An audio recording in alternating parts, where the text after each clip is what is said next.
The UN says its observer mission in Syria has come under attack in an opposition-held area just outside the flashpoint city of Homs.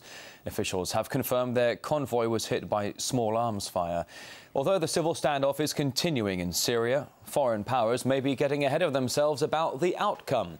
After the US announced it is increasing its support for the rebels, Washington's now making suggestions as to what a post-Assad Syria should look like. Pentagon Chief Leon Panetta says that when the regime falls, the country's military should remain intact. But as RT's Oksana Boyko reports from Damascus, many Syrians feel they are being left unprotected in the ongoing conflict.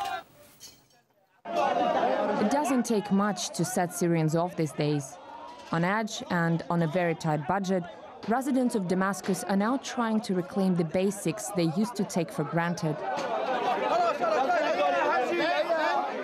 The uprising may have started with political protest, but now they're starting to morph into riots.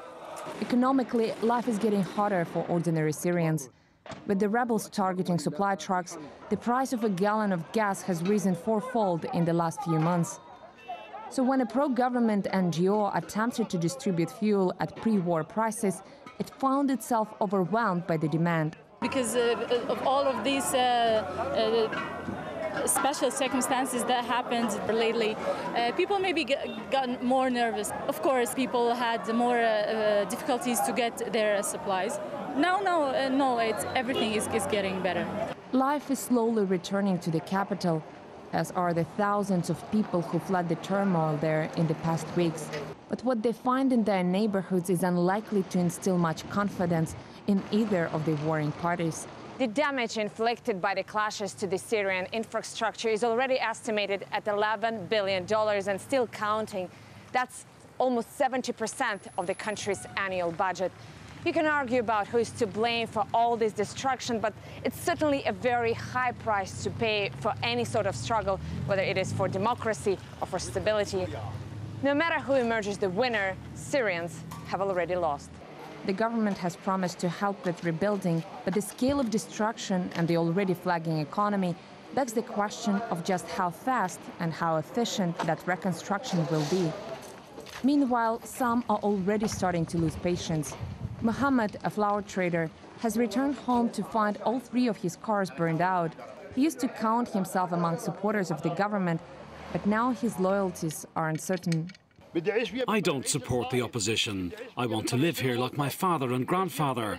But if the government can't provide us with peace and security, either I'll have to move to another country or the government needs to go.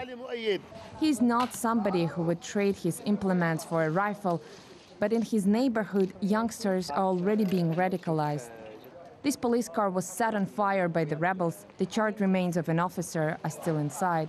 Ali says all government sympathizers deserve such a death. Strong words for a 15-year-old who hasn't finished high school yet. All I want is to finish Bashar al-Assad. Enough of him. In addition to political differences, the conflict in Syria is also generational. The young want to fight, while the old struggle to find cover. Their only goal is to drag Syria into chaos. Everything was fine. Now it's only getting worse. Both the army and the rebels claim they're fighting for a better life. But the majority of civilians trapped in between shudder at the thought of how much worse it's going to get before it gets any better. Oksana Boyko, RT, reporting from Damascus in Syria.